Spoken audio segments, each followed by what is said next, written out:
আসসালামু আলাইকুম, শুভ দুপুর। কেমন আছেন বন্ধুরা? দেখেন, একটা বাছুর গরু কত সুন্দরভাবে লাফিয়ে লাফিয়ে ওর মার কাছে যাচ্ছে। মা তো মাই, মায়ের স্নেহ ভালোবাসা সন্তানদের সবসময় আগলে রাখে।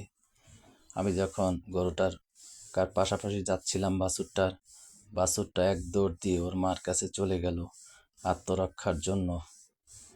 প্রিয় বন্ধুরা, দেখেন কত সুন্দর লাফাচ্ছে, দেখতে খুব ভালো লাগতেছে।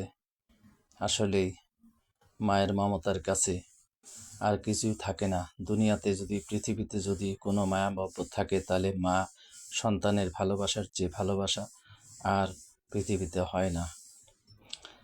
দেখেন কত সুন্দর করে মায়ের পিছন পিছনে যাচ্ছে আর লাফাচ্ছে আনন্দে, দেখে খুব ভালো লাগতেছে। আপনাদের কেমন লেগেছে আমাকে জানাবেন ইনশাআল্লাহ। রাখি। আসসালামু আলাইকুম ওয়া রাহমাতুল্লাহ।